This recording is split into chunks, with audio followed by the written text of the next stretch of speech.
नमस्ते, सुप्रभात सभी को, सुप्रभात। यहाँ न्यूजीलैंड में इस खूबसूरत दिन पर एक बार फिर आप सभी के साथ होना मेरे लिए खुशी की बात है। तो आज सुबह मैं एक ऐसे विषय पर बात करने जा रहा हूँ जो आपके बच्चों को प्रभावित कर रहा है, चाहे आपको पसंद हो या ना हो।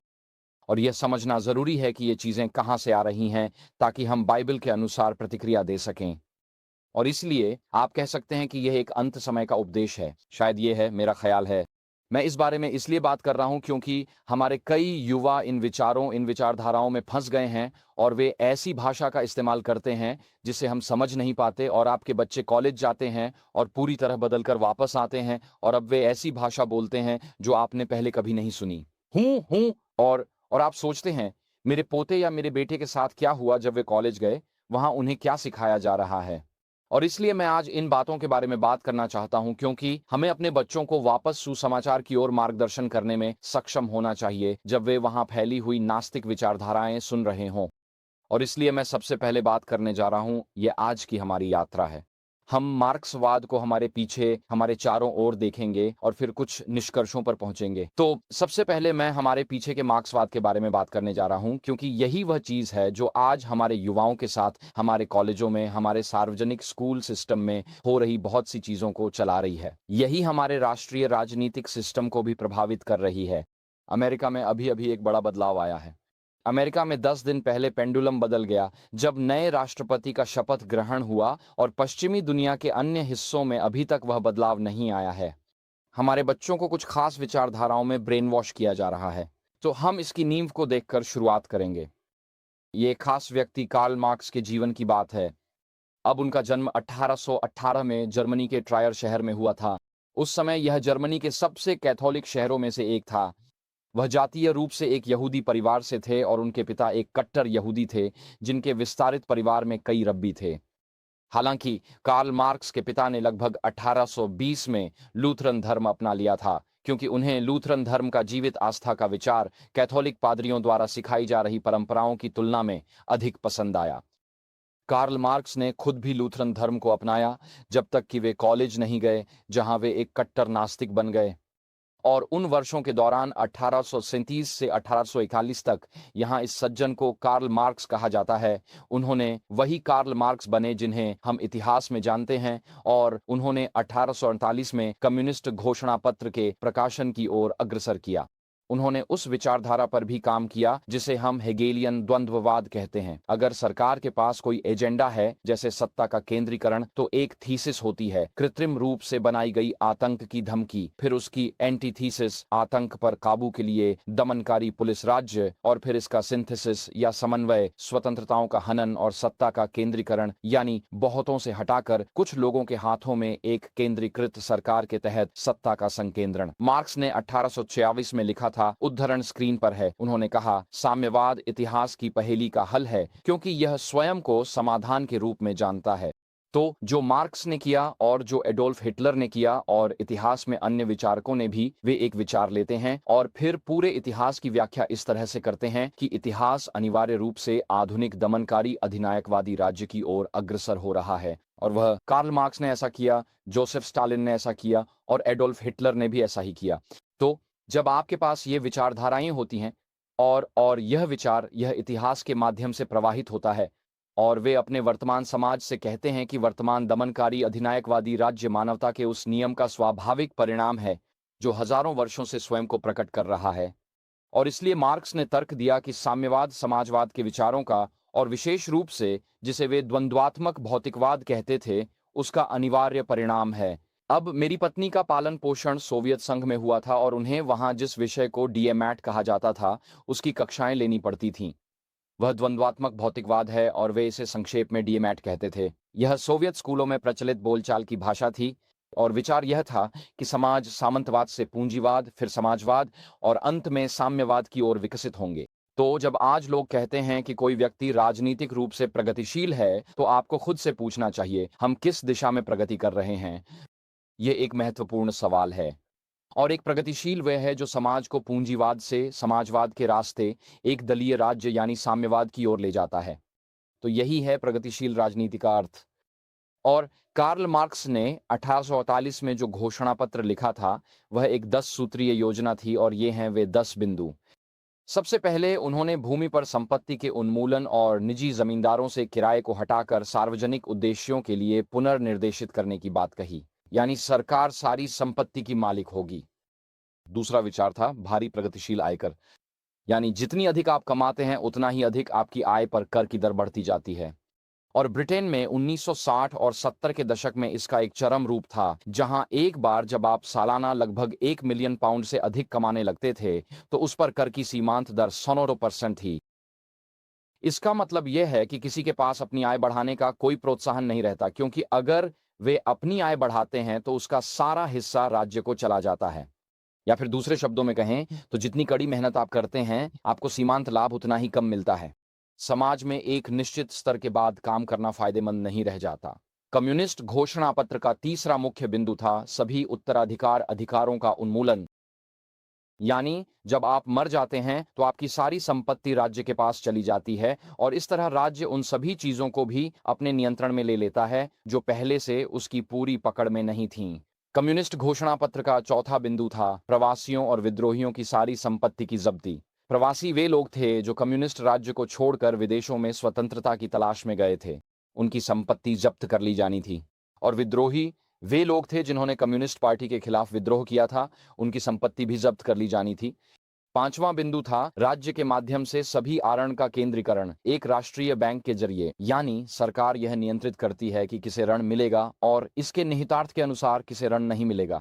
और अगर आपके पास एक पापका है, पापका एक रूसी शब्द है, इसका मतलब है वह आपकी व्यक्तिगत फाइल होती है जो केजीबी के पास होती थी, जिसे पापका कहा जाता था। यह एक भूरे रंग की फोल्डर जैसी होती है और अगर आपकी पापका में कुछ खास निशान होते तो आपको राज्य आवास नहीं मिलता, आपको आरण की सुविधा नहीं मिलती, आपके बच्चों को कॉलेज में दाखिला नहीं मिलता, वगैरह वगैरह। यानी आप और आपका परिवार चिन्हित हो जाते थे और इसीलिए लोग उन पापकाओं में कोई निशान लग जाने से डरते थे, उन फाइलों से जो केजीबी के पास होती थीं।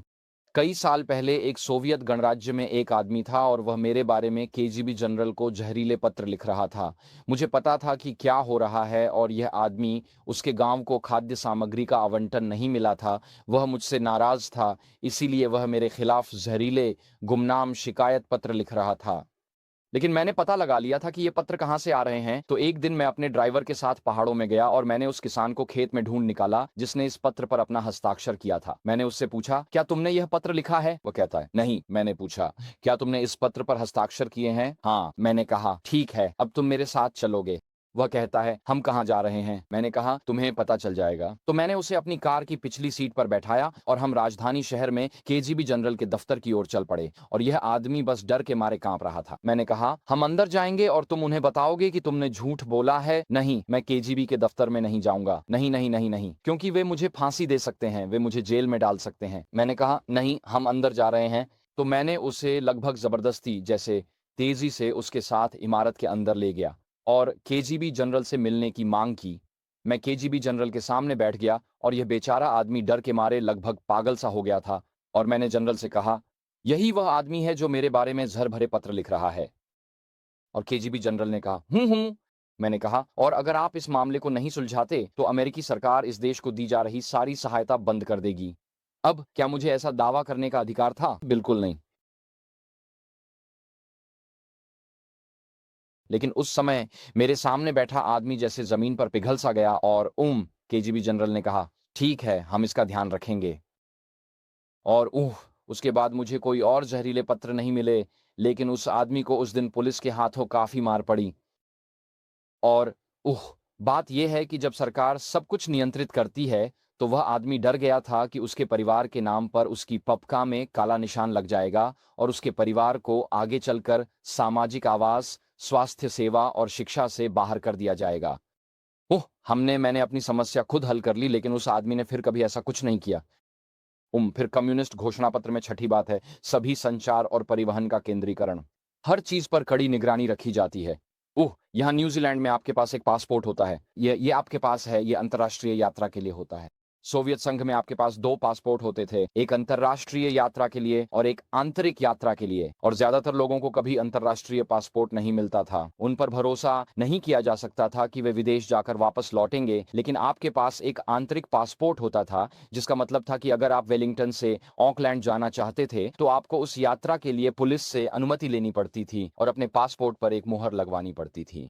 और कई मामलों में, क्योंकि वहाँ रायोन होते हैं, देश को रायोन में बांटा गया है।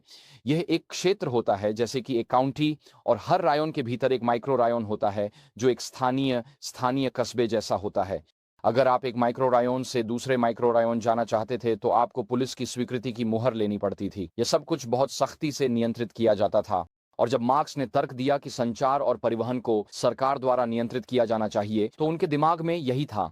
अगला बिंदु था राज्य स्वामित्व वाली फैक्ट्रियों का विस्तार, यानी सरकार सभी उत्पादन साधनों की मालिक हो। तीसरा था काम करने की समान बाध्यता। हर किसी को काम करना होता था, उसकी क्षमता चाहे जो हो, ताकि वे कहें हर किसी से क्षमता अनुसार, हर किसी को आवश्यकता अनुसार। यह उनके एक नारों में से था।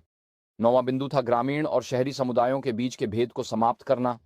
और सोवियत लोग मूल रूप से शहरी निवासी थे। वे ग्रामीण लोगों पर भरोसा नहीं करते थे, क्योंकि ग्रामीण लोग जीवित रहने के लिए खाद्य कूपनों पर निर्भर नहीं थे। उनके पास मुर्गियां थीं, बकरियां थीं, गायें थीं, वे खुद को खिला सकते थे। और इसलिए स्टालिन ग्रामीण समुदायों की स्वतंत्रता से डरता था, और इसी कारण 1920 के दशक में उसने अपनी रेड आर्मी को यूक्रेन भेजा, जो सोवियत संघ का अन्न भंडार था।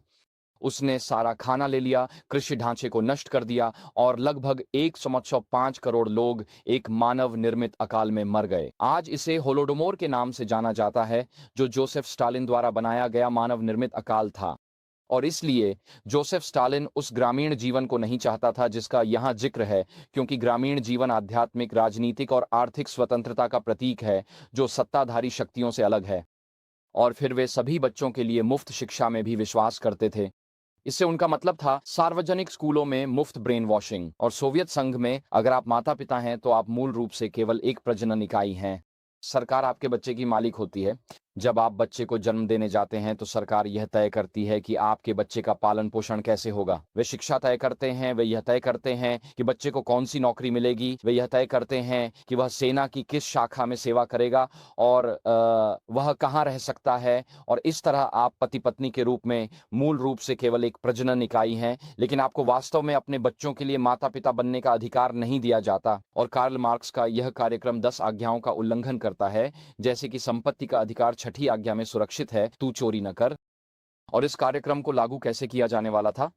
यह कृत्रिम अकाल, सामूहिक हत्या, जातीय सफाया और जनसंख्या निर्वासन का एक कार्यक्रम था। वह यह सब कैसे करने वाला था? खैर, कार्ल मार्क्स ने 1839 में लिखा था। उन्होंने कहा, हमारे पास कोई दया नहीं है और हम आपसे कोई दया नहीं मांगते। जब हमारा समय आएगा तो हम आतंक के लिए कोई बहाना नहीं बनाएंगे। तो कार्ल मार्क्स ने नई साम्यवादी विचारधारा को लागू करने के लिए राज्य प्रायोजित आतंक को स्पष्ट रूप से मंजूरी दी, और उन्होंने 1839 में मृत्यु के नृत्य के बारे में भी लिखा और बात की। और वह मृत्यु का नृत्य, वह आज भी पृथ्वी पर मौजूद है। वहां आपके पास सभी एकाग्रता शिविरों की तस्वीरें हैं। वे सोवियत संघ भर में फैले हुए हैं। यहाँ इसकी सीमाओं का नक्शा है, और यहाँ काला सागर है। तो यहाँ कैस्पियन सागर है, यहाँ बाकू है, वह रूसी में लिखा है बाकू। यहाँ ऊपर रोस्टोव ऑन डॉन है रूसी में, और यह यहाँ से लेकर मागादान तक और यहाँ व्लादिवोस्तोक तक फैला हुआ है। और ये वे कैंप्स थे जो सोवियत संघ भर में फैले हुए थे, और ये हिस्सा यहाँ साइबेरिया में है। और यही वह जगह है जहाँ कुछ अनुपस्थित फ्री एडवेंटिस्ट्स को भेजा गया था, जहाँ वे कठोर श्रम शिविरों में मारे गए सोवियत संघ के समय के दौरान। और इस तरह तो मृत्यु का नृत्य शुरू हुआ। कम्युनिस्टों ने लाखों लोगों को मजदूरी के लिए मजबूर किया, खाइयाँ खोदने, खंदकें खोदने, नहरें खोदने के लिए, जिनमें से कुछ काम करती थीं, कुछ नहीं करती थीं। यहाँ आपके सामने कंबोडिया के पोल पॉट के साथ हत्या के मैदान हैं। यहाँ आपके सामने रोमानिया की पिटेस्टी जेल है, जहाँ यातना इतनी क्रूर थी कि अंततः कम्युनिस्ट पार्टी ने अपने ही यातनाकारों को कैद कर लिया। वे इस बात से भयभीत थे कि उनके अपने यातनाकार कितने क्रूर और बर्बर हो गए थे। फिर आपके पास मॉस्को के केंद्र में रेड स्क्वायर के पास ही लुबियांका है। ये एनकेवीडी का मुख्यालय था, जो बाद में केजीबी बन गया, या जैसा कि रूसी आज भी इसे केजीबी ही कहते हैं। फिर आपके पास हवाना में फिदेल और चे ग्वेरा का ला कबाना फांसी घर है। उत्तर कोरिया में आपके पास कैंप वालिरी है, जो उत्तरी उत्तर कोरिया में एक कंसंट्रेशन कैंप है और आज भी कम्युनिस्ट चीन में विचारबंदी के कैदियों, ईसाइयों, उइघरों और अन्य अल्पसंख्यकों की बड़े पैमाने पर निरंतर गिरफ्तारी हो रही है। और फिर आपके पास चीन की सांस्कृतिक क्रांति है, जहां माओ जेडोंग ने सभी पुराने सोचने के तरीकों, पुरानी आदतों और पुरानी मूल्यों को खत्म करना चाहा और हर किसी को एक छोटी सी लाल किताब, जिसे माओ की रेड बुक कहा जाता है, में लिखे विचारों, विचारधारा और सिद्धांतों को अपनाना अनिवार्य था। और हर कोई माओ की रेड बुक की एक प्रति अपने पास रखता था। यह एक छोटी सी न्यू टेस्टामेंट जैसी थी और इसमें उनके सभी लेखन, उनके मुख्य विचार शामिल थे। माओ जेडोंग ही थे जिन्होंने राजनीतिक रूप से सही सोच और गलत सोच जैसे शब्द गढ़े थे। ये दोनों ही शब्द माओ जेडोंग से ही आए हैं। और अगर आपको जीवित रहना था तो आपको राजनीतिक रूप से सही सोच अपनानी पड़ती थी। चीनी कम्युनिस्ट यानी सांस्कृतिक क्रांति के दौरान लगभग 1959 से 1969 तक लगभग 60 मिलियन लोग मारे गए। संख्या बहुत बड़ी है। यह समझ पाना असंभव है कि मार्क्स की विचारधारा को लागू करने में कितने लोग मारे गए। और अगर आप little black book of communism पढ़ें, जो 1999 में प्रकाशित हुई थी, तो आप पाएंगे कि 1917 से 1991 के बीच कार्ल मार्क्स की विचारधारा के कारण लगभग 10 से 16 करोड़ लोग मारे गए। इसमें वे करोड़ों लोग शामिल नहीं हैं जिन्हें दुनिया भर में विस्थापित किया गया, शोकाकुल किया गया, प्रताड़ित किया गया, भूखा रखा गया, निर्वासित किया गया, जबरन स्थानांतरित किया गया, देश निकाला दिया गया और इससे भी बुरा किया गया। ये शायद पिछले 120 वर्षों की सबसे विनाशकारी विचारधारा है। यहाँ आपके सामने बोल्शेविक क्रांति की तस्वीर है और यहाँ आपके सामने सेंट पीटर्सबर्ग के मजदूर एक लोकतांत्रिक गणराज्य की मांग कर रहे हैं। वहाँ वह रूसी भाषा में लिखा है, वे झारशाही राजतंत्र के बजाय एक लोकतांत्रिक गणराज्य की मांग कर रहे थे। लेकिन वास्तव में उन्हें जो मिला वह था जनसमूहों की तानाशाही या लेनिन और फिर स्टालिन द्वारा सर्वहारा वर्ग की तानाशाही। लेनिन स्वयं ईश्वर के प्रेमी नहीं थे। जब वे पहली बार सत्ता में आए तो उन्होंने झार द्वारा साइबेरिया में कैद किए गए सभी पादरियों को लेनिन ने रिहा कर दिया। उन्होंने कहा, क्योंकि आप झार के शिकार थे, अब आप साम्यवाद में रहेंगे और हमारे प्रति आभारी रहेंगे और कम्युनिस्ट पार्टी का समर्थन करेंगे।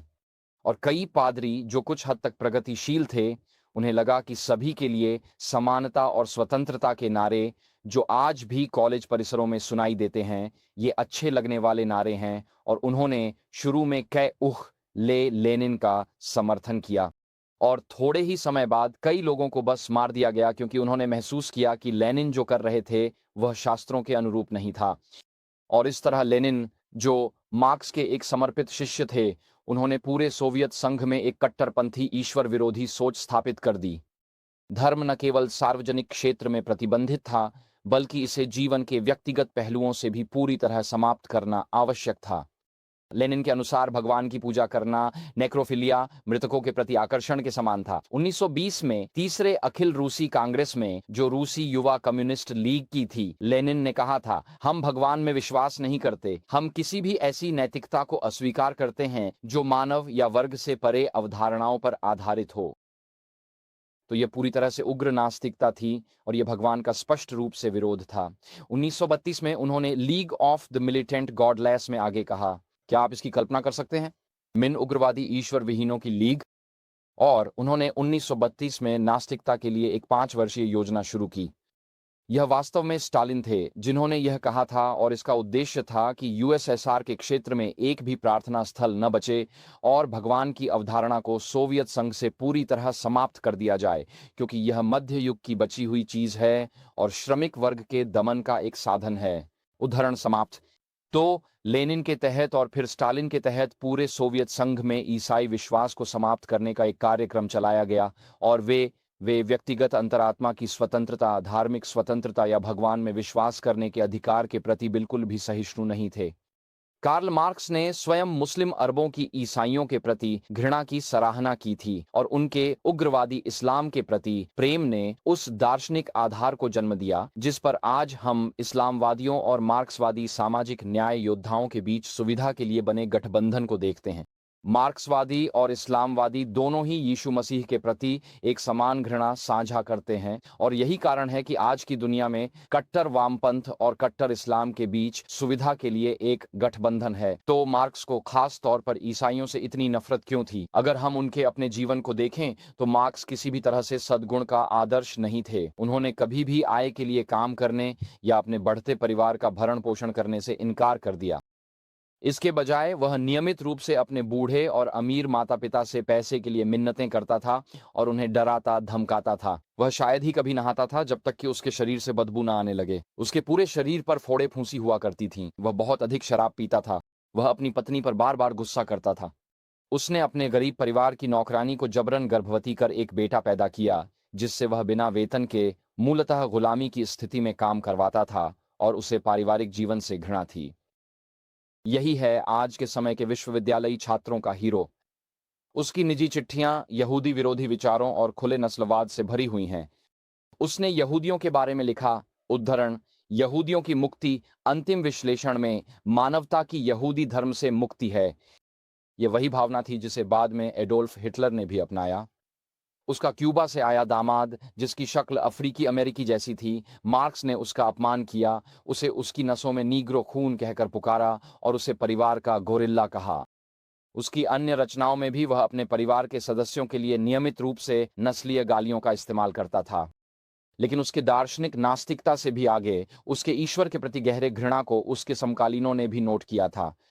उसके पिता ने कार्ल मार्क्स के बारे में कहा था, वह एक दानव द्वारा संचालित है।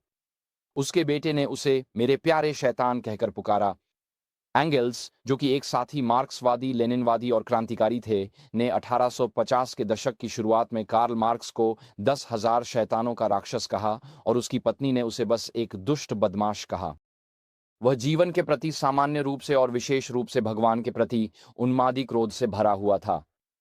और अगर आप उसकी कविताओं में देखें तो आपको हिंसा के प्रति उसकी आकर्षण, शैतान के प्रति उसकी रुचि के संकेत मिलते हैं।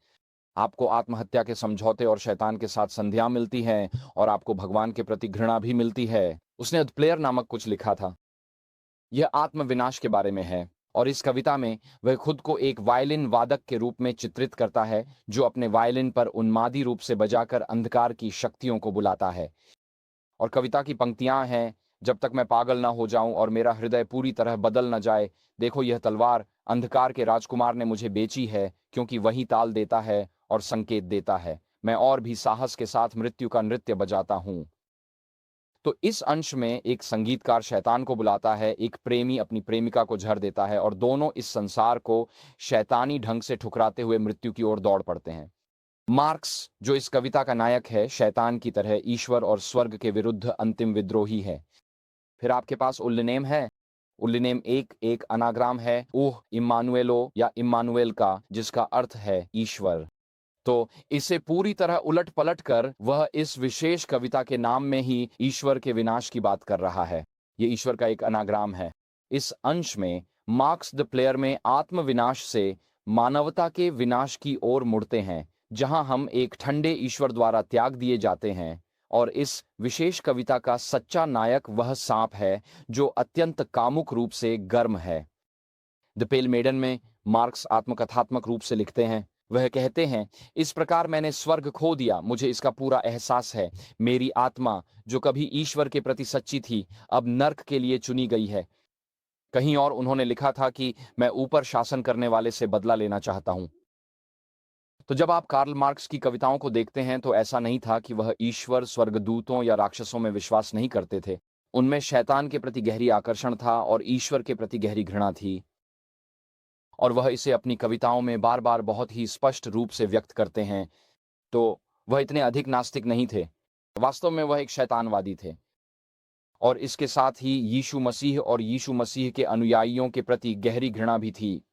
सोल्जेनित्सिन ने कार्ल मार्क्स के सार को इस तरह पकड़ा जब उन्होंने कहा, मार्क्स और लेनिन की दार्शनिक प्रणाली में ईश्वर के प्रति घृणा ही मुख्य प्रेरक शक्ति है। उसके भीतर ईश्वर के प्रति घृणा थी। और जब आप उन लोगों की गवाही सुनते हैं जो, मान लीजिए, चाउशेस्कू के रोमानिया से बचकर निकले, तो वे ईसाइयों के प्रति उस घृणा के बारे में बात करेंगे जो इतनी तीव्र थी। और कम्युनिस्ट यातना दाता आमतौर पर बाकी सभी को यातना देते थे, लेकिन अगर उन्हें पता चल जाता कि आप ईसाई हैं, तो वे आपके लिए विशेष रूप से क्रूरता रखते थे। वे ईसाइयों से सचमुच गहरी नफरत करते थे। रिचर्ड वुर्मब्रांड, जिन्होंने वॉयस ऑफ द मार्टियर्स की स्थापना की थी, उन्हें कम्युनिस्ट रोमानिया में कई वर्षों तक यातनाएं दी गईं। एक समय तो उन्हें एक भूमिगत डिब्बे में बिना रोशनी या किसी इंसानी संगति के 3 साल से भी ज्यादा समय तक रखा गया। उन्होंने 3 साल तक कुछ नहीं देखा, बस वही भूमिगत डिब्बा था। उनकी पत्नी को भी उसी समय एक अन्य जेल में कैद किया गया था, लेकिन उसे वैसी यातना नहीं दी गई। उन्होंने अपनी किताब मार्क्स एंड सैटन में निष्कर्ष निकाला कि मार्क्स केवल नास्तिक नहीं थे, बल्कि वे शैतानवाद की गहराइयों में उतर गए थे। कि मार्क्स ने न केवल भगवान को नकारा, बल्कि वे लूसीफर के प्रति सच्चे थे। तो ये था कार्ल मार्क्स। वह केवल दार्शनिक नास्तिक नहीं थे, बल्कि वे शैतान के प्रेमी और भगवान के घोर विरोधी थे। और यही वह व्यक्ति है जिसने हमें वह विचारधारा दी है जो आज पश्चिमी देशों के कई कॉलेज परिसरों को चला रही है। अगर आपके पोते पोतियां या बच्चे आज कॉलेज जा रहे हैं, तो वे इस व्यक्ति के दर्शन को, चाहे आपको पसंद हो या न हो, आत्मसात कर रहे हैं, क्योंकि यह पूरे पश्चिम में फैल चुका है। और इसलिए आज हमारे चारों ओर मार्क्सवाद फैला हुआ है। खैर, 1940, 50 और 60 के दशक में मार्क्सवाद को उत्तर आधुनिकता के साथ मिला दिया गया। अस्तित्ववादी दार्शनिकों ने द्वितीय विश्व युद्ध के बाद हमें एक नया विश्व दृष्टिकोण दिया। उन्होंने इसे उत्तर आधुनिकता, पोस्ट मॉडर्निज्म कहा। और उत्तर आधुनिकता आधुनिक युग की अस्वीकृति है, उस विचार की अस्वीकृति कि मानवता अनिवार्य रूप से प्रगति करेगी, कि तकनीक हमेशा प्रगति लाती है और ज्ञान वस्तुनिष्ठ है, सत्य है, सार्वभौमिक है और उसे सिद्ध और प्रदर्शित किया जा सकता है। ये आधुनिकतावादी दुनिया के कुछ सिद्धांत हैं। और लेकिन द्वितीय विश्व युद्ध के बाद दार्शनिक गहराई से निराश हो गए, क्योंकि उन्होंने देखा कि लोकतंत्र ने हमें एडोल्फ हिटलर दिया, मार्क्सवाद ने हमें जोसेफ स्टालिन दिया और विज्ञान ने हमें परमाणु बम दिया। और इस तरह मानव प्रगति के ये सभी विचार, जैसे पूंजीवाद, मार्क्सवाद, समाजवाद या लोकतंत्र या विज्ञान, वास्तव में असाधारण मानव पीड़ा का कारण बने हैं। और इसलिए उन्होंने कहा कि मानव प्रगति के हमारे सभी सपने कि तकनीक मानव स्थिति के दर्द को कम करेगी, वास्तव में तकनीक ने केवल हमें अधिक प्रभावी ढंग से मारने में सक्षम बनाया है। चाहे वह परमाणु बम हो या उत्तरी यूरोप के प्रथम और द्वितीय विश्व युद्ध के युद्ध क्षेत्रों की हत्या की भूमि।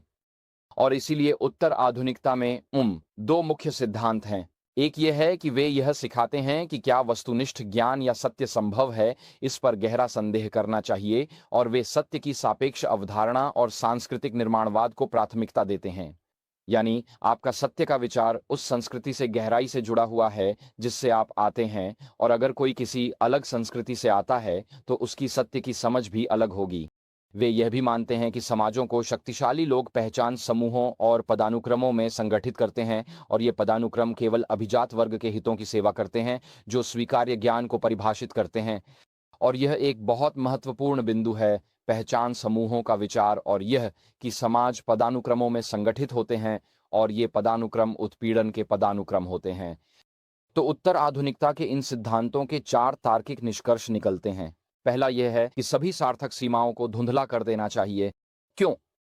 क्योंकि अगर मैं कहता हूं कि यह एक कप है और यहां जो चीज है वह कप बनना चाहती है, तो इस कप के चारों ओर एक सीमा है, एक परिभाषा है।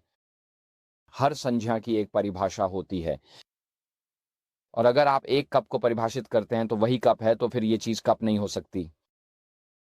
लेकिन अगर ये कप अगर ये चीज कप बनना चाहती है, क्योंकि समाज में कप इस चीज से ज्यादा शक्तिशाली है, तो हमें कप की परिभाषा को धुंधला करना होगा ताकि ये सब कुछ कप बन सके। इसीलिए हम कहते हैं, तो एक महिला क्या है? आज पश्चिमी देशों में यह एक बड़ा सवाल है। कोई नहीं जानता कि महिला क्या है, कम से कम उन सैद्धांतिक दुनियाओं में जिनमें वे रहते हैं। क्योंकि अगर आप कहते हैं कि यह एक पुरुष है और पुरुष के कुछ निश्चित, आप जानते हैं, गुणसूत्रीय विशेषताएं होती हैं, XX और XY, तो परिभाषा के अनुसार जो भी जैविक रूप से पुरुष नहीं है वह महिला होना चाहिए। और इससे भेदभाव पैदा होता है, और इन्हीं भेदभावों में समाज के भीतर उत्पीड़न होता है। इसलिए हमें समाज में सभी भेदभावों को धुंधला करना होगा ताकि समाज के भीतर जो उत्पीड़न वे बताते हैं वह सैद्धांतिक रूप से समाप्त हो सके। इसलिए भाषा जो उत्पीड़क का उपकरण है उसे विघटित करना आवश्यक है, क्योंकि भाषा आमतौर पर समाज के शक्तिशाली लोगों की होती है और लोग अपनी अपनी जब आप समाज में नीचे होते हैं तो आप ऊपर वालों द्वारा परिभाषित की गई भाषा को स्वीकार कर लेते हैं। क्या आपने पिछले 10 वर्षों में पाया है कि भाषा में होने वाले बदलावों के साथ बने रहना मुश्किल हो गया है? जैसे भाषा को बार बार फिर से परिभाषित किया जाता है।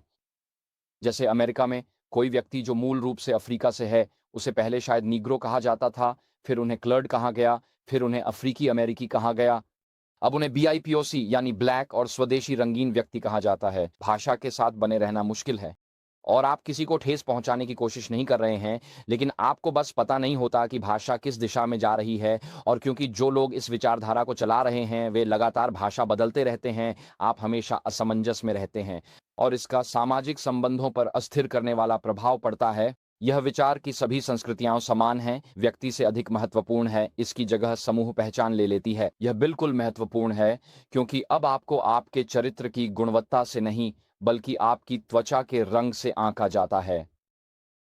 और अमेरिका में भले ही हम मार्टिन लूथर किंग डे मनाते हैं, जिन्होंने कहा था, मैं उस दिन का सपना देखता हूं जब आपको आपकी त्वचा के रंग से नहीं बल्कि आपके चरित्र की गुणवत्ता से आंका जाएगा। लेकिन सांस्कृतिक मार्क्सवाद कहता है अब आपके बारे में सबसे महत्वपूर्ण बात आपकी त्वचा का रंग है। और कुछ जातीय समूह निर्दोष हैं और कुछ जातीय समूह दोषी हैं, चाहे आपको यह पसंद हो या ना हो। और आप किस जातीय समूह में हैं इसके आधार पर आप या तो अपने आप ही उत्पीड़क बन जाते हैं या अपने आप ही उत्पीड़ित। और इस तरह हमने मार्टिन लूथर किंग ने जो कहा था उसे उलट दिया है हमारे आलोचनात्मक मार्क्सवादी आलोचनात्मक सिद्धांत और सांस्कृतिक मार्क्सवाद के माध्यम से पश्चिमी समाज में। अब इससे आगे बढ़ते हुए हम समझते हैं कि उत्तराधुनिकता यौन क्रांति और आधुनिक धर्मनिरपेक्ष नास्तिकता के लिए निराशा की जननी है। इसका मुख्य बिंदु यह है कि बाइबिल के दृष्टिकोण में हर चीज का एक उद्देश्य होता है। पति पत्नी के बीच वैवाहिक संबंधों के दो उद्देश्य होते हैं, बच्चों की उत्पत्ति और परिवार के प्रेम संबंध को मजबूत करना। सनका उत्तर आधुनिक दुनिया में किसी भी चीज का कोई उद्देश्य नहीं है, इसलिए आपके अस्तित्व का सबसे महत्वपूर्ण हिस्सा यौन क्रिया है और इसी कारण आपकी यौन पहचान या जैसा वे कहते हैं यौन अभिविन्यास आपके अस्तित्व का सबसे महत्वपूर्ण हिस्सा बन जाता है, लगभग पूजनीय। यह आपके अपने संसार में ईश्वर जैसा बन जाता है, क्योंकि यही आपके व्यक्तित्व का सबसे भावनात्मक, सबसे तीव्र और सबसे निजी हिस्सा होता है। लेकिन इसका दुखद पहलू यह है कि जो लोग न्यूजीलैंड की सड़कों पर प्राइड परेड्स में और न्यूयॉर्क में अर्थ की तलाश कर रहे हैं, वे अपने यौन अभिविन्यास के भीतर अर्थ और उद्देश्य ढूंढ रहे हैं, एक ऐसी विचारधारा के तहत जो वैसे भी अर्थ की संभावना से इनकार करती है। और इसीलिए हमारे पास लोग कहते हैं ये अब तक के शीर्ष 10 क्वार्टरबैक हैं, ये अब तक के शीर्ष 10 रग्बी स्क्रम हाफ हैं, ये अब तक की शीर्ष 10 फिल्में हैं। हम अपने लोकप्रिय समाज में अर्थ बना रहे हैं क्योंकि हम शारीरिक रूप से, हम भावनात्मक रूप से ऐसे समाज में जीने का सामना नहीं कर सकते जहां किसी भी चीज का कोई अर्थ नहीं है। इसलिए हम ये कृत्रिम सूचियां बनाते हैं ताकि हम उन सूचियों के भीतर अर्थ पा सकें। मैं इस अर्थहीनता की श्रेणी में कहाँ आता हूँ? तो हमारे पश्चिमी समाज में अब कुछ भी मायने नहीं रखता, किसी भी चीज़ का कोई अर्थ नहीं है, किसी भी चीज़ का कोई उद्देश्य नहीं है। इसका मतलब है कि मैं मायने नहीं रखता और आप भी मायने नहीं रखते। और तो जो हुआ 1960 के दशक में वह यह था कि मार्क्स का वर्ग संघर्ष, बुर्जुआ यानी फैक्ट्री मालिक और सर्वहारा यानी मजदूर, यह एक आर्थिक वर्ग संघर्ष था। इस संघर्ष को उत्पीड़कों और उत्पीड़ितों के बीच के संघर्ष के रूप में फिर से व्याख्यायित किया गया और उत्पीड़क और उत्पीड़ित कई स्तरों पर काम करते हैं। तो यह उपनिवेशोत्तर अध्ययन में है, यानी उपनिवेशवादी और उपनिवेशित। ये नारीवादी अध्ययन में पुरुषों और महिलाओं के बीच भी लागू होता है, इसे स्त्रीद्वेष कहा जाता है। ये LGBTQ अध्ययन में भी लागू होता है, जहां आपके पास विषम लैंगिक और बाकी सभी होते हैं, इसे होमोफोबिया कहा जाता है। और ये गोरों और गैर गोरों के बीच भी मौजूद है, इसे नस्लवाद कहा जाता है। और इस तरह समालोचनात्मक सिद्धांत मार्क्सवादी विचारधारा और उत्तर आधुनिकता को लागू करता है, जिससे आप उत्पीड़न के एक पदानुक्रम पर पहुंचते हैं। और यही वह उत्पीड़न का पदानुक्रम है जो आप स्क्रीन पर देख रहे हैं। सबसे ऊपर श्वेत सिजेंडर विषमलैंगिक पुरुष होते हैं, वे बाकी सभी का उत्पीड़न करते हैं, इसलिए समाज के सबसे बुरे लोग माने जाते हैं। उनके नीचे श्वेत सिजेंडर विषमलैंगिक महिलाएं होती हैं, वे ऊपर पुरुषों से शिकार होती हैं, इसलिए पीड़ित हैं, लेकिन नीचे वालों का उत्पीड़न करती हैं। फिर उनके नीचे श्वेत सिजेंडर समलैंगिक उभयलिंगी पुरुष आते हैं, वे ऊपर वाले पुरुषों से होमोफोबिया का सामना करते हैं और फिर श्वेत सिजेंडर समलैंगिक या उभयलिंगी महिलाएं आती हैं, वे भी होमोफोबिया का सामना करती हैं। और फिर ये सूची में नीचे तक जाता है। जैसे जैसे आप नीचे जाते हैं तो यहाँ के लोग यहाँ के सभी लोगों का उत्पीड़न करते हैं। यहाँ के लोग वे ऊपर वालों से पीड़ित होते हैं, लेकिन वे अपने से नीचे वालों का उत्पीड़न करते हैं। और अगर आप स्कूल में एक युवा लड़की हैं ऊपर वाली श्रेणी में, यानी एक श्वेत विषम लैंगिक लड़की, तो आप इतिहास भर में यहाँ नीचे के सभी समूहों के उत्पीड़न के लिए दोषी मानी जाती हैं। यह युवा लड़कियों पर दोष का एक भयानक अस्तित्वगत बोझ डालना है। यही कारण है कि युवा लड़कियां वे पुरुष नहीं बन सकती। अगर वे श्वेत हैं तो वे काले या भूरे भी नहीं बन सकती, इसलिए वे यहाँ नीचे आ जाती हैं। वे ट्रांसजेंडर बन जाती हैं क्योंकि तब वे ऊपर के इन सभी समूहों के उत्पीड़न की वैचारिक दोष भावना से मुक्त हो जाती हैं। और इसीलिए यही एक बड़ा कारण है कि युवा लड़कियां ट्रांसजेंडरिज्म की ओर आकर्षित होती हैं। इसे क्रिटिकल थ्योरी भी कहा जाता है क्योंकि क्रिटिकल थ्योरी का मकसद यह नहीं है कि आप समाज के बारे में आलोचनात्मक रूप से सोचें। क्रिटिकल थ्योरी का उद्देश्य है पश्चिम में हर चीज की आलोचना करना, हर चीज को समस्या बनाना, हर चीज को समस्याग्रस्त दिखाना, हर चीज को नस्लवादी, होमोफोबिक या ट्रांसफोबिक आदि बताना, ताकि लोग अपने समाज की रक्षा करने की इच्छा खो दें और इस तरह समाज खुद ही बिखर जाए। तो हमारे बीच बहसें होती हैं, जैसे क्या मेरा झंडा नस्लवादी है? अगर है तो मैं अब अपना झंडा घर के बाहर नहीं फहराऊंगा। क्या मेरा देश प्रणालीगत रूप से नस्लवादी है तो फिर मैं इसकी रक्षा क्यों करूं? अगर कोई देश प्रणालीगत रूप से नस्लवादी है तो कोई भी सेना या पुलिस में सेवा नहीं करेगा। और इस तरह यह आरोप लगाकर कि यहूदी ईसाई समाज ऐसे हैं, लोग अब सामाजिक रूप से सक्षम महसूस नहीं करते कि वे यह बचाव कर सकें कि हम क्या हैं और कौन हैं, और इसका अंतिम परिणाम यह होता है कि हमारे समाज धीरे धीरे भीतर से टूटने लगते हैं। इसका विचार यह है कि हम फिर से उभर सकें, हम एक मार्क्सवादी महाशक्ति के रूप में पुनः प्रकट हो सकें। यही तो क्रिटिकल थ्योरी का पूरा उद्देश्य है। और इसीलिए क्रिटिकल थ्योरी एक मार्क्सवादी और डिकंस्ट्रक्शनिस्ट दार्शनिक ढांचा है जो सभी मानवीय संबंधों को सत्ता के दृष्टिकोण से देखता है, और इस प्रकार यह दुनिया को शोषितों और शोषकों में बांट देता है। और वे स्टैंड पॉइंट एपिस्टेमोलॉजी की बात करते हैं, जो यह विचार है कि शोषक अपनी दृष्टि से दुनिया को देखते हैं। आइए यहाँ वापस चलते हैं। तो ये लोग यहाँ सिर्फ अपनी ही दृष्टि से दुनिया को देखते हैं, लेकिन ये महिलाएं यहाँ वे अपनी दृष्टि से भी और इन लोगों की दृष्टि से भी दुनिया को देखती हैं, इसलिए उनके पास दोहरी समझ होती है। जब आप यहाँ तक आते हैं, जैसे कि अश्वेत और भूरे रंग के ट्रांसजेंडर पुरुष, वे दुनिया को सभी अन्य लोगों की दृष्टि से देखते हैं, इसीलिए उनके पास सबसे अधिक समझ होती है और इसी कारण उन्हें समाज में निर्णय लेने की प्रक्रिया में प्रमुख भूमिका मिलनी चाहिए। इसी वजह से इन समूहों को निर्णय लेने की भूमिकाओं में ऊंचा स्थान दिया जाता है, क्योंकि उनके पास सबसे अधिक समझ होती है। और यही हमने अमेरिका, ब्रिटेन और कनाडा में देखा है। मुझे यहाँ न्यूजीलैंड में इसकी स्थिति के बारे में निश्चित नहीं है, और पिछले 10 दिनों में राष्ट्रपति ट्रंप ने कार्यकारी आदेशों पर हस्ताक्षर किए हैं ताकि इन सब चीज़ों को खत्म किया जा सके, बस इसे हटा दिया गया है। लेकिन यह अपवाद है, अभी पश्चिमी देशों में यह सामान्य बात नहीं है, और इसलिए क्रिटिकल थ्योरी यह समझने की कोशिश नहीं करती कि वास्तव में क्या है। यह पश्चिम में हर चीज को समस्या के रूप में प्रस्तुत करने का प्रयास करती है ताकि पश्चिम का पतन हो सके, और अंतरात्मा की स्वतंत्रता, पूजा की स्वतंत्रता, अभिव्यक्ति की स्वतंत्रता, विचार की स्वतंत्रता, इन सबको समाप्त किया जाना है। तो उत्तर आधुनिकता, पोस्ट मॉडर्निज्म, विभिन्न प्रकार की क्रिटिकल थ्योरीज में विकसित हो गई है, जैसे post colonial critical race theory, disability और फैट स्टडीज, क्योंकि मोटे लोग पतले लोगों द्वारा उत्पीड़ित होते हैं, LGBTQ studies, queer theory, critical gender theory. ये कुछ एडवेंटिस्ट स्कूलों में पढ़ाया जाता है। अगर आप अमेरिका के एक खास कॉलेज में जाते हैं, मैं नाम नहीं लूंगा, तो उनकी सामान्य कक्षाओं में आपको फेमिनिस्ट मॉडर्न जेंडर थ्योरी के बारे में पढ़ाया जाता है। इसलिए बहुत सोच समझ कर चुनें कि आप अपने युवाओं को कहाँ भेजते हैं। पाठ्यक्रम देखें, प्रोफेसरों से बात करें, उनसे मिलें और उनसे पूछें कि इन मुद्दों पर उनका क्या रुख है, वरना आपका बच्चा कट्टरपंथी और ब्रेन वॉश होकर घर लौटेगा और आपको उत्पीड़क मानकर आपसे नफरत करेगा। इसलिए आपको बहुत सावधानी से सोचना चाहिए कि आप अपने बच्चों को कहाँ भेजते हैं, क्योंकि इनमें से कुछ चीज़ें अब एडवेंटिस्ट कॉलेजों में भी आ चुकी हैं। ये व्यक्ति इब्राहिम एक्स कैंडी, ये उसका असली नाम नहीं है। उसने अपना नाम इसलिए बदला क्योंकि उसका नाम सामान्य था और किसी को पसंद नहीं आया, तो उसने अपना नाम इब्राहिम एक्स कैंडी रख लिया क्योंकि ये ज्यादा बिकाऊ है। और उसने एक किताब लिखी थी जिसका नाम है how to be an anti racist, लगभग साल 2020 में। और इस व्यक्ति के लिए एंटी रेसिज्म का मतलब है उन नीतियों का समर्थन करना जो सभी जातीय समूहों में परिणामों में नस्लीय असमानताओं को बराबर करती है, जबकि नस्लवाद उन किसी भी नीति या विचार में होता है जो नस्लीय असमानता की ओर ले जाता है। आप या तो नस्लवादी हैं या एंटी रैसिस्ट हैं। सिर्फ नस्लवादी न होना भी मतलब है कि आप अभी भी नस्लवादी हैं। उनकी लिखी बातों में जो प्रभावशाली हैं, अगर आप होमोफोबिक हैं, यानी आप पूरी तरह एलजीबीटीक्यू संस्कृति और जीवन शैली स्वीकार नहीं करते, तो आप परिभाषा के अनुसार नस्लवादी हैं। अगर आप ट्रांसफोबिक हैं, यानी आप किसी भी तरह से ट्रांस विचारधारा को नकारते हैं, तो आप फिर भी नस्लवादी हैं।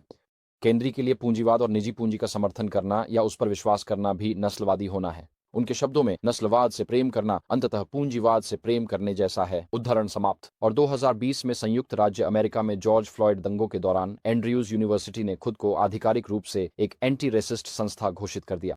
मुझे नहीं लगता कि बोर्ड समझ पाया था कि उनसे क्या घोषणा करने के लिए कहा गया था, लेकिन उन्होंने घोषणा कर दी, हम अब एंटी रेसिस्ट संस्था हैं। शुक्र है वहां नेतृत्व में बदलाव आया है और वे इन विचारधाराओं का समर्थन नहीं करते, लेकिन उन्होंने उस बयान को सार्वजनिक रूप से वापस नहीं लिया है।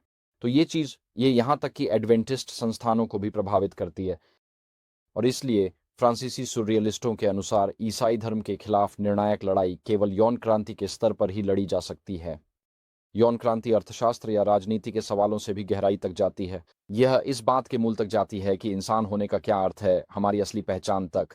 और जैसे मार्क्स ने मजदूरों से बुर्जुआ वर्ग के उत्पीड़न के खिलाफ संघर्ष में शामिल होने का आह्वान किया था, वैसे ही अब सांस्कृतिक मार्क्सवादी यौन क्रांति हमें अपने उत्पीड़कों द्वारा किसी भी यौन दमन के खिलाफ विद्रोह करने और उसे अस्वीकार करने के लिए बुलाती है।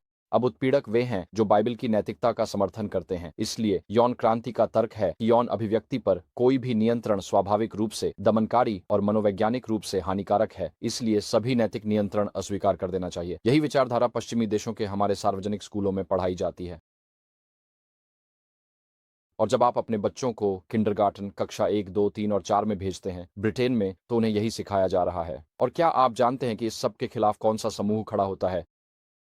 वो ईसाई नहीं है, वो मुसलमान है। हमने ब्रिटेन में देखा, बस 2 या 3 साल पहले सरकार ने किंडरगार्टन और कक्षा 1, 2, 3 और 4 के लिए यह नया पाठ्यक्रम लागू किया था। ईसाइयों ने विरोध में आवाज नहीं उठाई। मुसलमान हजारों की संख्या में बर्मिंघम शहर में बाहर आए, उन्होंने प्रदर्शन किया और अपनी आवाज बुलंद की, और अंततः सरकार ने अस्थायी रूप से वह पाठ्यक्रम वापस ले लिया ताकि और अधिक विचार विमर्श के लिए समय मिल सके, जो कि शिष्ट तरीके से यह कहने का तरीका था कि जब मुसलमानों का आमना सामना यौन क्रांतिकारियों से होता है तो मुसलमान ही जीतेंगे। और एक ईसाई के रूप में मुझे यह देखकर बहुत दुख हुआ कि ईसाइयों ने विरोध में आवाज नहीं उठाई। वे न तो मार्च करने को तैयार थे, न ही विरोध करने को, और न ही अपने संसद सदस्यों से संपर्क करने को। हमने मुसलमानों पर छोड़ दिया कि वे उस बाइबल आधारित नैतिकता के लिए खड़े हों जिसे हम भी मानते हैं, क्योंकि बहुत से ईसाइयों ने अपने विश्वास के लिए खड़े होने का नैतिक साहस खो दिया है। तो ब्रिटेन के कुछ हिस्सों में वास्तव में मुसलमानों ने कक्षा में यौन क्रांति को रोका है, न कि ईसाइयों ने। ट्रांसजेंडर विचारधारा ईश्वर की बनाई हुई व्यवस्था के खिलाफ सबसे बड़ी बगावत है। यह आलोचनात्मक सिद्धांत में सबसे अधिक उत्पीड़ित समूह है। अब बड़ी संख्या में यह श्वेत मध्यम वर्ग की किशोर लड़कियां हैं जो ट्रांसजेंडरिज्म की ओर बढ़ रही हैं, और इसके पीछे 4 कारण हैं। पहला कारण, युवा किशोर लड़कियां हमारे समाज में फैली हुई महिला शरीर की एयरब्रश की गई छवियों से मुकाबला नहीं कर सकती। वे मुकाबला नहीं कर सकती। लड़कों के दिखने की किसी को परवाह नहीं होती। वे शरीर की दुर्गंध में रह सकते हैं, उनके बाल लंबे और तैलीय हो सकते हैं, उनके कपड़े मेल नहीं खाते, किसी को फर्क नहीं पड़ता क्योंकि वे लड़के हैं। लेकिन अगर आप लड़की हैं तो आपको कॉस्मो मैगजीन जैसी चीजों से मुकाबला करना पड़ता है, और वे ऐसा नहीं कर सकती। इसलिए लड़का बन जाना आसान है, क्योंकि तब किसी को फर्क नहीं पड़ता कि आप कैसे दिखते हैं। दूसरा कारण जो लड़कियों को इस ओर ले जा रहा है वह यह है कि कोई भी लड़कों और उनके शरीर पर इतना दबाव नहीं डालता। कोई भी लड़कों के शरीर को 1 से 10 तक रेट नहीं करता, लेकिन किशोर लड़कियों को हमेशा रेट किया जाता है, और उन्हें यह बिल्कुल पसंद नहीं है। हमारे पश्चिमी समाज में उन्हें वस्तु की तरह देखा जाता है। लड़का बनना एक लड़की को इस पूरे सामाजिक दबाव से बचने का मौका देता है, और सोशल मीडिया इस प्रक्रिया को और तेज कर देता है। अगर आपके घर में कोई युवती है तो बहुत सावधानी से देखें कि वे इंटरनेट पर क्या देख रही हैं।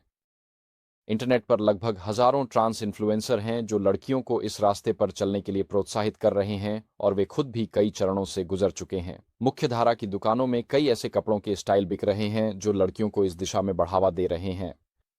अपनी लड़कियों की बहुत सावधानी से रक्षा करें। उन्हें इस बेतुकी चीज से बचाकर वयस्कता तक पहुंचाएं, और फिर जब वे ट्रांसजेंडर के रूप में पहचान बनाती हैं तो श्वेत मध्यवर्गीय लड़कियां विक्टिमहुड पिरामिड में सीधे लोगों या अश्वेत एलजीबी लोगों से भी नीचे आ जाती हैं। इसलिए अब उन पर नस्लवाद का आरोप नहीं लगाया जा सकता। तो इसके पीछे एक वैचारिक प्रेरणा है, और इस पर एक बहुत अच्छी किताब है जो अमेजन पर डाली गई थी। भारी दबाव के बाद उसे हटा दिया गया था। मुझे नहीं पता कि वह किताब अब अमेजन पर है या नहीं, लेकिन उसका नाम है इर्रिवर्सिबल डैमेज, जिसे एबिगेल श्रायर ने लिखा है, और मैं आपको वह किताब पढ़ने की सलाह दूंगा। मेरे लिए जो बात दिलचस्प है वह यह है कि आप इस सृष्टि व्यवस्था के विनाश पर बहुत से ईसाई स्वर विरोध में उठते नहीं देखते। इस पर विरोध करने वाले धर्मनिरपेक्ष लेखक और मुस्लिम हैं, लेकिन प्रोटेस्टेंट ईसाई उतना नहीं कर रहे हैं। हमने अपने विश्वास के लिए आत्मविश्वास खोया। और यदि हम अपने विश्वास के पक्ष में खड़े नहीं होंगे तो हम अपनी बेटियों और पोते पोतियों को खो देंगे, खासकर अपनी पोतियों को। लड़के इस चीज़ के प्रति उतने संवेदनशील नहीं होते। आप जान सकते हैं कि कोई लड़की इस रास्ते पर गई है, अगर उसकी नाक में सेप्टम रिंग है, बाल नीले हैं, शरीर पर टैटू हैं, वह बोलती है नफरत उगलती है। ये चीज़ें ट्रंप के चुनाव के बाद के मेल्टडाउन में देखी थीं। ये मजाकिया चित्रण नहीं है, ये असली लोग हैं जो ऐसे जी रहे हैं। वो किसी की बेटी थी, इससे पहले कि विचारधारा उसके दिमाग में घर कर गई। सदियों से शैतान ने हमेशा मसीह की कलीसिया पर हमला किया है। हर पीढ़ी में हमेशा एक वफादार अवशेष रहा है, और हमें खुद से यह पूछना चाहिए कि हमारे चारों ओर जो कुछ हो रहा है, हम उसका जवाब कैसे दें। तो एक संभावित प्रतिक्रिया जो हमारी हो सकती है वह है पलायन। मत्ती 5:15 में यीशु कहते हैं, कोई भी व्यक्ति दीपक जलाने के बाद उसे पैमाने के नीचे नहीं रखता, बल्कि दीपकदानी पर रखता है, और वह घर के सभी लोगों को प्रकाश देता है। इसी तरह अपना प्रकाश लोगों के सामने चमकने दो, ताकि वे तुम्हारे अच्छे काम देखकर स्वर्ग में तुम्हारे पिता की महिमा करें। लेकिन बात यह है कि कई मसीही लोग अपना दीपक छुपा रहे हैं। वे नहीं चाहते दुनिया जाने हम क्या मानते। हम अपने विश्वास को सार्वजनिक रूप से प्रचारित करने में शर्म महसूस करते हैं। हम सोशल मीडिया पर कुछ कहने से डरते हैं कि हमें रद्द कर दिया जाएगा या नौकरी चली जाएगी, खासकर अगर आप सार्वजनिक क्षेत्र में हैं। और इसी वजह से कई मसीही लोग सच में अपना दीपक पैमाने के नीचे छुपा रहे हैं। कभी कभी मसीही लोग सताव से बचने के लिए कहीं और चले जाते हैं, लेकिन मूल प्रेरणा डर ही है, यह आशा करते हुए कि बुराई को यह पता न चले कि परमेश्वर का राज्य यहाँ उपस्थित था। यह मूल रूप से अपना दीपक पैमाने के नीचे छुपाना ही है। यह एक प्रतिक्रिया है जो आप ऐसी परिस्थितियों में दे सकते हैं, लेकिन यह जरूरी नहीं कि सबसे अच्छी प्रतिक्रिया हो। तो दूसरा संभावित उत्तर है लड़ना, प्रतिरोध। यीशु ने पिलातुस के सामने अपने मुकदमे के दौरान मसीह की देह पर होने वाले हमलों के खिलाफ प्रतिरोध की बात की थी। वह कहते हैं, मेरा राज्य इस संसार का नहीं है। यदि मेरा राज्य इस संसार का होता तो मेरे अनुयायी मुझे यहूदियों के हवाले किए जाने से रोकने के लिए लड़ते, लेकिन जैसा है मेरा राज्य यहाँ का नहीं है। तो प्रतिरोध का अर्थ है अधिकारियों के प्रति सक्रिय विरोध की मुद्रा अपनाना। लेकिन सक्रिय प्रतिरोध में हम सुसमाचार के संदेश को नष्ट करने का जोखिम उठाते हैं। और ऐसा क्यों है? क्योंकि जब ईसाई कम्युनिस्टों को अपना दुश्मन मानते हैं तो उनका लक्ष्य अपने दुश्मन को नष्ट करना हो जाता है, न कि अपने दुश्मन से प्रेम करना, उन्हें क्षमा करना और उन्हें मसीह के शरीर में शामिल करना। 1990 के दशक में, 80 और 90 के दशक में म्यांमार और थाईलैंड की सीमा पर लड़ाई हो रही थी। वहां पर कई जनजातीय समूह हैं, जैसे कि करेन, हमोंग और अन्य। और वहां के सबसे प्रसिद्ध जनरलों में से एक 7वें दिन के एडवेंटिस्ट थे, जिन्होंने अपनी मिलिशिया के साथ वर्षों तक म्यांमार शासन के खिलाफ लड़ाई लड़ी। और उन्होंने युद्ध में होने वाली हर वह चीज की, और वे 7वें दिन के एडवेंटिस्ट थे। और आप जानते हैं, यह एडवेंटिस्ट इतिहास का एक छुपा हुआ हिस्सा है जिसके बारे में हम बात करना पसंद नहीं करते, क्योंकि आखिर आप उन लोगों को मसीह के शरीर में कैसे ला सकते हैं जब आप उन्हें एक ही समय में गोली मारने की कोशिश कर रहे हैं? ये एक तरह की व्यावहारिक उलझन खड़ी कर देता है ना? और इसलिए लड़ाई करना समस्याग्रस्त है जब आप शारीरिक रूप से लड़ाई में शामिल होते हैं, क्योंकि आप अपने दुश्मन से नफरत करते हैं, न कि उससे प्रेम करते हैं। एक और प्रतिक्रिया जो संभव है वह है समायोजन। यही पूरे पश्चिमी देशों में एडवेंटिज्म और सामान्य रूप से प्रोटेस्टेंट्स के साथ हो रहा है। यीशु ने यह कहा, वह फरीसियों से बात कर रहे थे जो उन पर आरोप लगा रहे थे कि वह बेलजेबूब की शक्ति से दुष्टात्माओं को निकाल रहे हैं। यीशु, जैसा लिखा, जानते थे कि वे क्या सोच रहे हैं, और उन्होंने उनसे कहा, हर राज्य अपने खिलाफ बनता है, उजाड़ दिया जाता है, और कोई नगर या घर अपने खिलाफ बनता है, टिक नहीं सकता। हमारे चारों ओर यह प्रलोभन है कि हम समायोजन करें, समझौता करें और संस्कृति को शास्त्र के बजाय नैतिकता और मसीह की देह के मूल्यों को परिभाषित करने दें। यही ठीक वही है जो आज कई पश्चिमी ईसाई कर रहे हैं। वे अपनी बाइबल खोलते हैं और पाते हैं कि समलैंगिकता, लेस्बियनिज्म, ट्रांसजेंडरिज्म, क्वियर विचारधारा, शराब और विकासवाद दरअसल पिछले 2000 वर्षों से खुलेआम छिपे हुए थे। लेकिन यही शास्त्र की असली शिक्षाएं हैं। समायोजन चर्च को नष्ट कर देता है, क्योंकि यह उसकी गवाही से समझौता करता है और सुसमाचार को आज की पतित विचारधाराओं के अधीन बना देता है। एक सकारात्मक प्रतिक्रिया है क्रूस का धर्मशास्त्र। मरकुस 8:24 में यीशु यह कहते हैं, उसने भीड़ को अपने शिष्यों के साथ बुलाया और उनसे कहा, यदि कोई मेरा अनुयायी बनना चाहता है तो वह अपने आप का इनकार करे, अपना क्रूस उठाए और मेरे पीछे चले। क्योंकि जो अपना जीवन बचाना चाहता है वह उसे खो देगा, और जो मेरे कारण और सुसमाचार के कारण अपना जीवन खो देता है वह उसे बचा लेगा। जब हम उत्पीड़न का सामना करते हैं तो हानि स्वीकार करने की हमारी तत्परता ही हमारी गवाही को विश्वसनीय बनाती है। यदि हम अपने विश्वास के लिए हानि का सामना करने के लिए तैयार नहीं हैं तो हम किसी भी चीज के लिए खड़े नहीं हो पाएंगे। यही कारण है कि हम अपने बैंक खातों, करियर, पेशेवर मान्यताओं और सामाजिक प्रतिष्ठा को सुसमाचार की सच्चाई से अधिक महत्व देते हैं, और इसी वजह से ईसाई धर्म ने पश्चिम में फैलती इन विचारधाराओं के सामने समझौता कर लिया है। और इसलिए यीशु क्रूस के सिद्धांत के बारे में बात करते हैं। इसका अर्थ है कि समाज में चाहे जो भी कीमत चुकानी पड़े, हमें यीशु की शिक्षाओं के अनुसार ही जीवन जीना चाहिए। हम मसीही जीवन यीशु के आह्वान के प्रति प्रतिक्रिया स्वरूप जीते हैं, न कि नास्तिक सरकारों के विरोध के रूप में। और जैसा कि हम उद्धार के इतिहास से जानते हैं, ये विश्वास योग्य मसीहियों की अपने सताने वालों के बीच भी अपने शत्रुओं से प्रेम करने की तत्परता ही है जो वास्तव में मसीह के कार्य को आगे बढ़ाती है। अब E.A. फोली ने 2017 में वॉइस ऑफ द मार्टियर्स नामक एक किताब लिखी थी, जिसमें उन्होंने उत्तर कोरिया में शहीदों के साथ जो हुआ उस पर चर्चा की थी। फोली की वॉइस ऑफ द मार्टियर्स पर अमेजन पर सताव से संबंधित कुछ बेहतरीन किताबें भी हैं, और फोली इस निष्कर्ष पर पहुंचे। वे कहते हैं, हमेशा यह चर्च की प्रतिशोध के बिना कष्ट सहने की तत्परता ही है जो अपने शत्रुओं से प्रेम करते हुए मसीही जीवन की पूर्णता को जीती है, वही मसीह के कार्य को आगे बढ़ाती है। यह न तो भागना है, न ही लड़ना है, न ही समझौता करना है, बल्कि यह यीशु के प्रति वफादार शिष्य बने रहना है, अपने शत्रुओं से प्रेम करने का चुनाव करना, चाहे वे हमारे बारे में कुछ भी कहें, और यदि मसीह के कार्य के लिए आवश्यक हो तो हानि स्वीकार करने के लिए तैयार रहना। और यदि हम मसीह के कार्य के लिए हानि स्वीकार करने के लिए तैयार नहीं हैं, तो हम बिक चुके हैं और हमारे रास्ते में आने वाली हर विचारधारा के झांसे में आ जाएंगे। तो जैसे एलियाह के समय में परमेश्वर के वफादार बच्चे जब वफादार भविष्यद्वक्ता गुफाओं में छिपे रहते थे, या प्रेरित काल में जब प्रेरित सताव से बचने के लिए एक शहर से दूसरे शहर जाते थे, या माओ की कम्युनिस्ट चीन में साहसी सुसमाचार प्रचारक जो कम्युनिस्ट गुप्त पुलिस से आगे रहने के लिए गांव-गांव घूमते थे, या जैसे वफादार रूसी एडवेंटिस्ट जिन्होंने उसी विचारधारा के अधीन बहुत कष्ट सहे जो अब पश्चिम के हर कॉलेज को प्रभावित कर रही है, हमें भी गंभीरता से विचार करना चाहिए कि हम व्यक्तिगत रूप से, अपने परिवारों के रूप में और स्थानीय मंडलियों के रूप में कहां खड़े हैं। मसीह को इस विचारधारात्मक अधिग्रहण के माध्यम से पश्चिम में अस्वीकार किया जा रहा है। यह पश्चिम के हर कॉलेज परिसर को प्रभावित कर रहा है, यह हमारे मीडिया को प्रभावित कर रहा है, यह सरकारी नीतियों को प्रभावित कर रहा है, इसका असर सोशल मीडिया पर पड़ रहा है। आप इससे बच नहीं सकते। आप सुबह उठते हैं और कुछ ही मिनटों में आप इस विचारधारा का कोई न कोई पहलू प्राप्त कर रहे होते हैं जो हमारे पूरे पश्चिम में फैल रही है। और यीशु के लौटने से पहले असेंबली एडवेंटिस्ट्स हमें इस तथ्य का सामना करना होगा कि जहां आज हमारी कलीसिया की संरचना, हम बैंकिंग करते हैं, हम दुनिया भर में पैसे भेजते हैं, हमें दुनिया भर में वीजा की सुविधा मिलती है, हम दुनिया भर में रिटायरमेंट फंड्स में निवेश करते हैं, हमारे पास दुनिया भर में बचत खाते हैं, हम वर्तमान में दुनिया की वित्तीय प्रणालियों के साथ पूरी तरह से जुड़े हुए हैं। और अगर हम दुनिया की वित्तीय प्रणालियों में शामिल न हों तो पूरी एडवेंटिस्ट संरचना 30 दिनों के भीतर ठप हो जाएगी, क्योंकि हम हर महीने उन चल रहे ट्रांसफरों पर निर्भर करते हैं ताकि व्यवस्था चलती रहे। लेकिन यीशु के आने से पहले ये सब खत्म हो जाएगा, या तो हमारे नेताओं और संस्थाओं की समझौतावादी प्रवृत्ति के कारण भीतर से गंभीर रूप से कमजोर हो जाएगा, या जब पशु का चिन्ह थोपा जाएगा और हमें बंद कर दिया जाएगा क्योंकि हम पशु का चिन्ह स्वीकार नहीं करेंगे। तो हमारे लिए आगे का रास्ता क्या है? खैर, आज हम अपने स्थानीय मंडलों में एक साथ उपासना करते हैं, अपने स्थानीय कॉन्फ्रेंस के सदस्य के रूप में। हम मिलकर काम करते हैं, हम मिलकर गवाही देते हैं। हम एक दृश्यमान कानूनी संप्रदाय के रूप में और सुसमाचार को प्रचारित करने और खुलेआम जीने की स्वतंत्रता के साथ अपने पास उपलब्ध सभी साधनों का उपयोग करते हैं। लेकिन हम इस तथ्य को भी स्वीकार करते हैं कि न्यूजीलैंड में एक समय ऐसा आएगा जब सुसमाचार का प्रचार करने और उसे खुलेआम जीने के लिए यह कानूनी माहौल में नहीं किया जा सकेगा।